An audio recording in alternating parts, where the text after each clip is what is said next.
السلام علیکم ورحمۃ اللہ وبرکاتہ۔ بسم اللہ الرحمن الرحیم۔ سامعین و ناظرین، ہماری اپنی ہی اس چینل ہیلپر فار عربک میں آپ سب کو خوش آمدید ہے۔ آج کا ہمارا یہ سبق بڑا امپورٹنٹ اور اہم ہے، لہذا اسکپ کیے بغیر پورا دیکھیے تاکہ اس سبق کا کوئی پہلو آپ کا چھوٹنے نہ پائیں۔ انشاءاللہ بالکل آسان انداز میں کہ جس کو ادنا ذہن رکھنے والا طالب علم بھی سمجھ جائیں، اس طرح سمجھانے کی کوشش کروں گا۔ درس و تدریس اور دیگر ضروریات میں بیزی اور مشغول ہونے کے باوجود بڑی مشکل سے وقت نکال کر آپ کے سامنے ویڈیو پیش کی جاتی ہے، لہذا ہماری اس چینل ہیلپر فار عربک، جو واقعتاً عربی سیکھنے والوں کے لیے عربی سیکھنے میں معاون و مددگار ہیں، اس کو نہ صرف سبسکرائب کیجئے بلکہ ہماری تمام ویڈیو لگاتار دیکھتے رہیے۔ مبتدی اور منتہی یعنی بگنرز اور ایڈوانس لیول دونوں قسم کے طلباء کی رعایت کرتے ہوئے ویڈیو اپلوڈ کرتا ہوں۔ جو لوگ شروع سے عربی زبان سیکھنا چاہتے ہیں وہ اس چینل میں موجود دروس اللغت العربیہ نام سے جو پلے لسٹ کریٹ کی گئی ہے اس میں ترتیب سے دیکھ سکتے ہیں۔ اب آئیے آمدم برسر مطلب اصل موضوع کی طرف آتے ہیں۔ آج کے اس سبق کا عنوان ہے اسماء موصولہ، جس کو انگلش والے ریلیٹیو پروناؤن کہتے ہیں، یعنی WH فیملی، واٹ، ہو، ہم، وچ وغیرہ۔ اسم موصول ایسے اسم کو کہا جاتا ہے جو جملے کا ایک پارٹ ہوتا ہے، اس کے ساتھ ایک دوسرا پارٹ آتا ہے جس کو صلہ کا نام دیا جاتا ہے، صلہ کہا جاتا ہے۔ یہ دونوں پارٹ یعنی اسم موصول اور صلہ دونوں مل کر کے پورا جملہ اور سینٹنس بنتا ہے۔ نیز صلے میں ایک ضمیر بھی ہوتی ہے جو پہلے پارٹ یعنی اسم موصول کی طرف لوٹتی ہے۔ صلے کے بغیر پورا جملہ بنتا ہی نہیں۔ اور یاد رہے کہ صلہ جملہ فعلیہ خبریہ بھی ہوتا ہے اور جملہ اسمیہ خبریہ بھی ہوتا ہے۔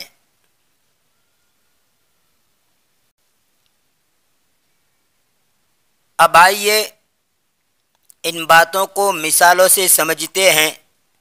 تاکہ بات اور زیادہ کلیئر اور واضح ہو جائے۔ سب سے پہلے تو آپ اسماء موصولہ جو آپ اسکرین پر دیکھ رہے ہیں اس کو یاد کر لیجئے۔ الذی، اللذانی، الذین، اللتی، اللتانی،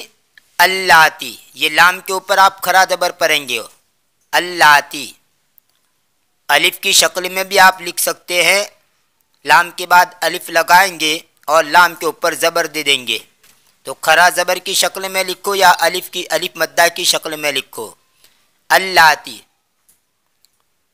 یہ جو لائن ہے الذی، اللذانی، الذین، یہ مذکر ہیں، اور اللتی، اللتانی، اللاتی، اور اللاتی کی جگہ پر آپ اللواتی بھی کہہ سکتے ہیں اور اللائی بھی کہہ سکتے ہیں۔ قرآن کریم کے اندر ہے واللائی یئسن من المحید، تو اللاتی، اللواتی اور اللائی تینوں میں سے جو بھی استعمال کریں کر سکتے ہیں۔ تو یہ تینوں جو ہے مؤنث ہیں۔ یہ پہلا کالم الذی، اللتی واحد ہیں، یہ دوسرا کالم اللذانی، اللتانی تثنیہ ہے، اور یہ تیسرا کالم الذین اور اللاتی یہ جمع ہے۔ اب آئیے ہم مثالیں دیکھتے ہیں۔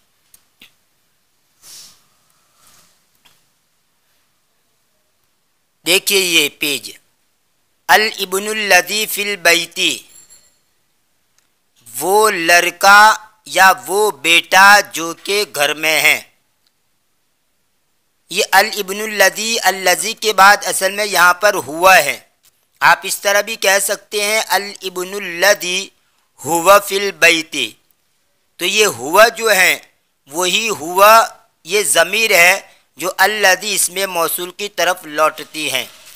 لیکن یہاں سے اب میں نے اس کو نکال دیا ہے، آپ اس کو لگا کر بھی بول سکتے ہیں الابن الذی ہوا فی البیت، اور اس کو نکال کر بھی کہہ سکتے ہیں الابن الذی فی البیت، یعنی وہ لڑکا جو کہ گھر میں ہے۔ اسی طرح تثنیہ الابنان اللذان فی البیت، اب یہاں پر چونکہ تثنیہ ہیں اس لیے یہاں پر آپ ضمیر نکالیں گے الابنان اللذان ہما، آپ ہما نکال کر بھی کہہ سکتے ہیں الابنان اللذان ہما فی البیت،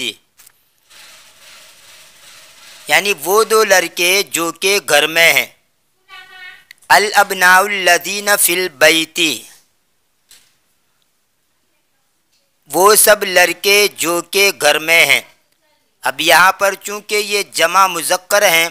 اس لیے ہم کی ضمیر نکالیں گے الابناء الذین ہم فی البیت، وہ سب لڑکے جو کہ گھر میں ہیں۔ اب یہ مؤنث کی مثال سامنے دیکھیے، البنت اللتی فی البیت، یہاں پر آپ ضمیر نکالیں گے البنت اللتی ہی، کیونکہ یہ واحد مؤنث ہیں اس لیے واحد مؤنث کی ضمیر ہی نکلے گی۔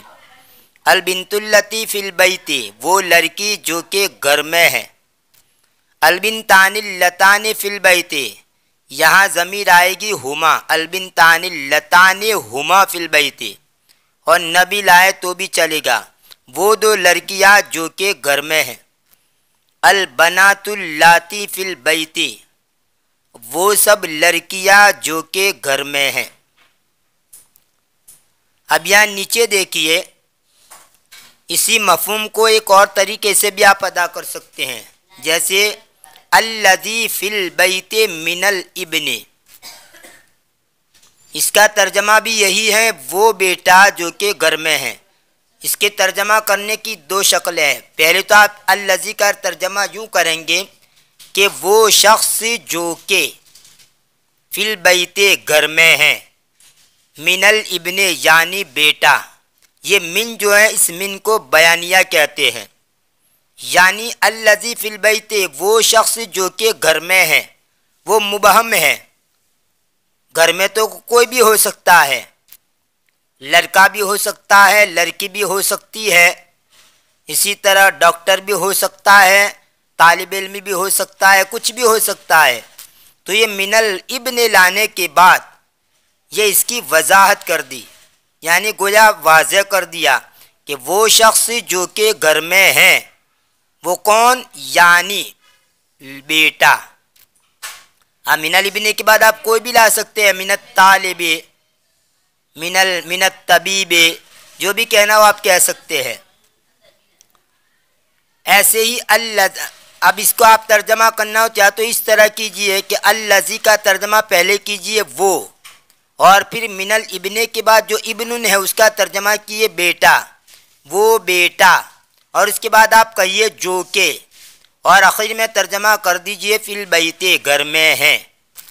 پھر یہ من کو یعنی کہنے کی ضرورت نہیں ہے، دھیان سے سنیے، الذی فی البیت من الابن، آپ اس کا ترجمہ اس طرح کریں گے الذی وہ شخص جو کہ فی البیت گھر میں ہیں، من یعنی الابن بیٹا، یعنی بیٹا۔ اور اس طرح نہ کرنا ہو تو پہلے آپ ترجمہ کریں الذی کا اور اس کے ساتھ شخص مت بولے، صرف وہ بولے الذی وہ، اب اس کی جو شخص بولتے تو اس کی جگہ پر ابن کو بول دیجئے الذی وہ لڑکا، ابن کا ترجمہ کیجئے وہ بیٹا یا وہ لڑکا، اور آخر میں کہہ دیے جو کہ بعد کہہ دیجئے فی البیت گھر میں ہے۔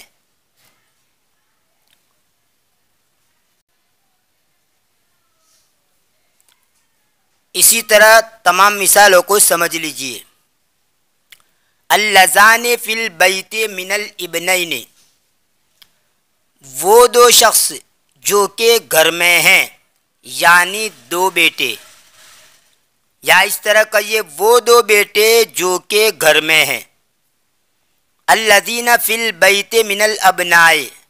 وہ سب شخص جو کہ گھر میں ہیں یعنی سب بیٹے، یا اس طرح کیجئے وہ سب بیٹے جو کہ گھر میں ہیں۔ اللاتی فی البیت من البنت، وہ شخص، اب یہاں اللاتی شخص سے مراد یا مؤنث آئے گا، کیونکہ اللاتی مؤنث ہے اور شخص کے اندر مذکر مؤنث دونوں آ جاتے ہیں۔ انسان کا کوئی بھی فرد ہو اس کو آپ شخص کہیں گے۔ اللاتی فی البیت من البنت، وہ شخص جو کہ گھر میں ہے یعنی لڑکی، یا اس طرح ترجمہ کیجئے وہ لڑکی جو کہ گھر میں ہے۔ اللتان فی البیت من البنتین، وہ دو شخص جو کہ گھر میں ہیں یعنی دو لڑکیاں، یا ڈائریکٹ کہہ دیجئے وہ دو لڑکیاں جو کہ گھر میں ہیں۔ اللاتی فی البیت من البنات، وہ سب شخص جو کہ گھر میں ہیں یعنی سب لڑکیاں، یا ڈائریکٹ کہہ لیجئے وہ سب لڑکیاں جو کہ گھر میں ہیں۔ یاد رہے یہ من یہاں پر جو استعمال ہوا ہے وہ بیان کے لیے، من کا ایک معنی سے بھی ہوتا ہے، جیسے میں مسجد سے نکلا کہنا ہو تو خرجت من المسجد، میں مسجد سے نکلا، تو یہاں پر من کا معنی سے ہے، اور اس من کو من ابتدائیہ کہا جاتا ہے، اور یہاں جو استعمال ہوا ہے اس من کو من بیانیہ کہتے ہیں، یعنی جو چیز اس میں موصول کے اندر مبہم تھی اس کے ابہام کو دور کر دیا گیا من لانے کے بعد، اس کے بعد جو اسم لایا گیا اس کے ذریعے، تو گویا من نے وضاحت کر دی۔ اب آئیے ان مثالوں کو دیکھیے۔ من فی البیت من الابن، پیچھے جو ترجمہ ہوا تھا بس وہی ترجمہ یہاں پر بھی ہے۔ یہاں پر یہ من موصولہ ہے، لیکن یہ من جو ہوتا ہے وہ واحد کے لیے بھی آتا ہے، تثنیہ کے لیے بھی آتا ہے، جمع کے لیے بھی آتا ہے، اس لیے یہاں پر تینوں کی مثالیں دی ہے۔ من فی البیت من الابن، یہاں بھی اسی طرح ترجمہ کریں گے کہ وہ شخص جو کہ گھر میں ہے یعنی بیٹا، یا ڈائریکٹ کہیں گے وہ بیٹا جو کہ گھر میں ہے، پیچھے جس طرح ترجمہ بتلایا اسی طرح۔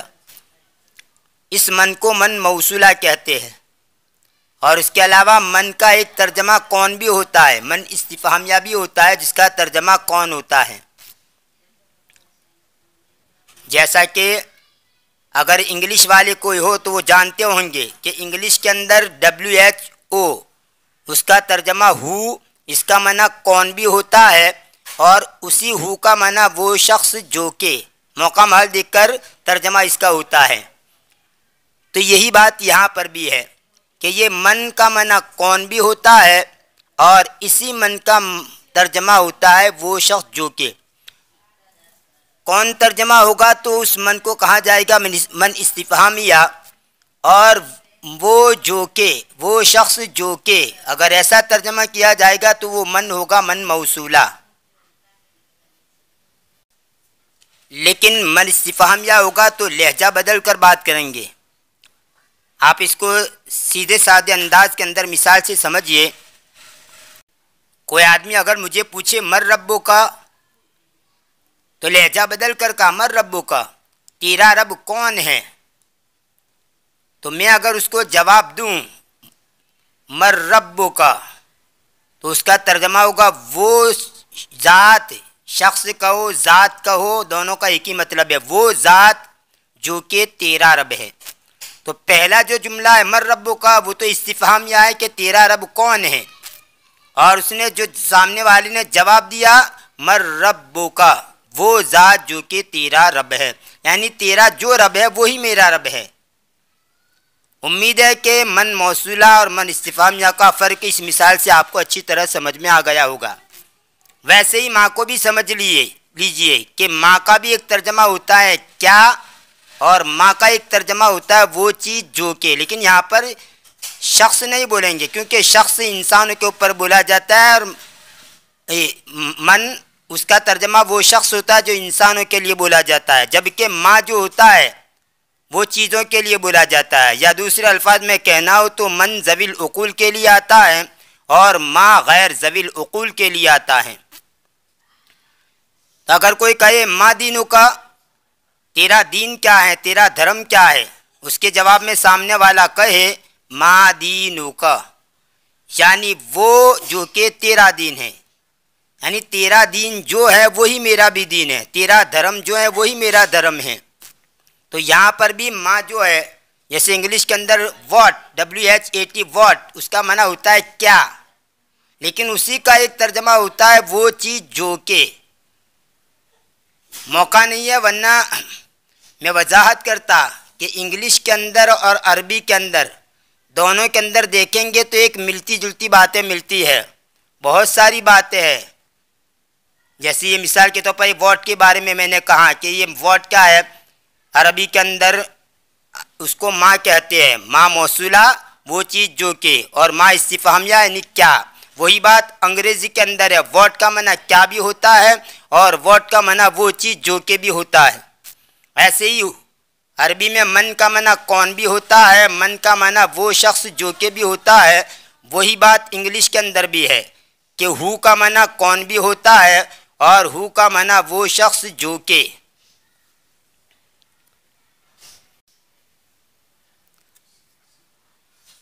ہاں، تو من فی البیت من الابن، وہ بیٹا جو کہ گھر میں ہے، من فی البیت من الابنین، وہ دو بیٹے جو کہ گھر میں ہیں، من فی البیت من الابناء، وہ سب بیٹے جو کہ گھر میں ہیں، من فی البیت من البنت، وہ لڑکی جو کہ گھر میں ہیں، من فی البیت من البنتین، وہ دو لڑکیاں جو کہ گھر میں ہیں، من فی البیت من البنات، وہ سب لڑکیاں جو کہ گھر میں ہیں۔ تو دیکھیے یہ من جو ہے یہ واحد کے لیے بھی استعمال ہوا، تثنیہ کے لیے بھی استعمال ہوا، جمع کے لیے بھی استعمال ہوا، اور یہی من مؤنث کے لیے بھی آتا ہے، مذکر کے لیے بھی آتا ہے۔ اور اس سے پہلے جو مثالیں دی گئی تھی اس میں واحد مذکر کے لیے الذی، تثنیہ مذکر کے لیے اللذان، جمع مذکر کے لیے اللذین، واحد مؤنث کے لیے اللتی، تثنیہ مؤنث کے لیے اللتان، جمع مؤنث کے لیے اللاتی۔ جبکہ یہاں پر 6 کی 6 مثالوں میں نے یہاں پر من استعمال کیا ہے، تو گویا من جو ہے وہ مذکر کے لیے بھی استعمال ہوتا ہے، مؤنث کے لیے بھی استعمال ہوتا ہے، واحد کے لیے بھی، تثنیہ کے لیے بھی اور جمع کے لیے بھی استعمال ہوتا ہے۔ اب نیچے کی مثالیں دیکھیے، ما فی البرکۃ من السمک، اب یہاں پہ دیکھیں ما کا ترجمہ شخص نہیں کریں گے بلکہ چیز کریں گے، وہ چیز جو کہ تالاب میں ہے، من السمک یعنی مچھلی، یا ڈائریکٹ ترجمہ کر لے وہ مچھلی جو کہ تالاب میں ہے۔ ما فی البرکۃ من السمکین،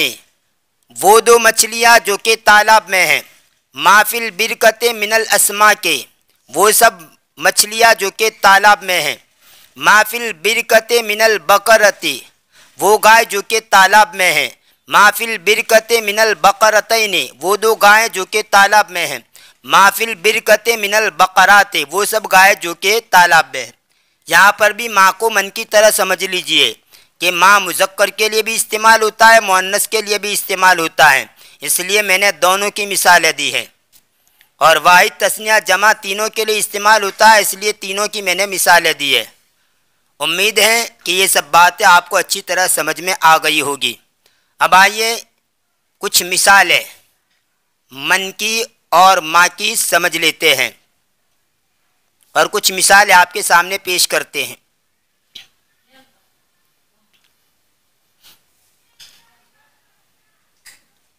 ما فی الحوض من السمک،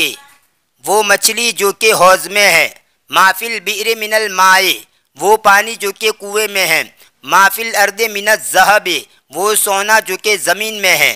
یہ سونا سے مراد سونا چاندی والا، سونا جاگنا وہ والا نہیں، ما فی الارض من الذهب، وہ سونا جو کہ زمین میں ہے، ما فی السماء من الخلق، وہ مخلوق جو کہ آسمان میں ہیں، ما فی الجیب من القلم، یہاں پر من رہ گیا ہے، من لگا دیں گے، ما فی الجیب من القلم، وہ قلم جو کہ جیب میں ہے، ما فی البرکۃ من الضفدع، وہ مینڈک جو کہ تالاب میں ہے، ما فی الحمام من الدلو، وہ ڈول جو کہ غسل خانے میں ہے۔ تو یہاں ما یہ غیر ذوی العقول کے لیے استعمال ہوا ہے، اس لیے من کے بعد جو ہیں یہ غیر ذوی العقول والی الفاظ لائی گئی ہے۔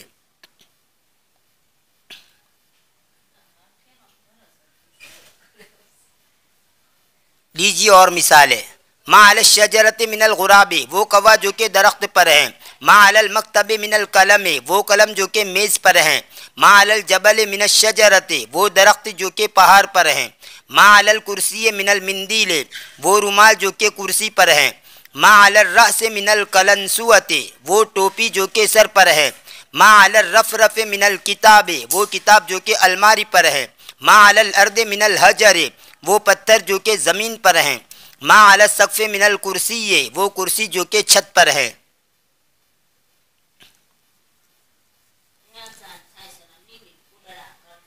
اب یہ من کی مثالیں دیکھیے، من فی الفصل من الطالب، وہ طالب علم جو کہ درس گاہ میں ہے، من فی الغرفۃ من الرجل، وہ مرد جو کہ کمرے میں ہے، من علی السقف من البنت، وہ لڑکی جو کہ چھت پر ہے، من علی الفرس من الامرأۃ، وہ عورت جو کہ گھوڑے پر ہے، من فی المسجد من الامام، وہ امام جو کہ مسجد میں ہے، من علی الکرسی من الولد، وہ لڑکا جو کہ کرسی پر ہے، من فی المستشفى من الطبیب، وہ ڈاکٹر جو کہ ہاسپٹل میں ہے۔ ویڈیو کچھ لمبی ہو گئی ہے لیکن بڑی اہم ہے، انشاءاللہ اسی سلسلے کو جاری رکھتے ہوئے اسماء موصولہ کی بحث کو اور آنے والی ویڈیو کے اندر بیان کیا جائے گا۔ اگر ویڈیو پسند آیا ہو تو لائک کیجئے، شیئر کیجئے اور ہماری چینل کو سبسکرائب کر کے چینل سے جڑ جائیے، بیل آئیکن کو بھی ضرور پریس کیجئے۔ ملتے ہیں اگلے ویڈیو میں، دعاؤں میں یاد رکھیے، فی امان اللہ، الی اللقاء۔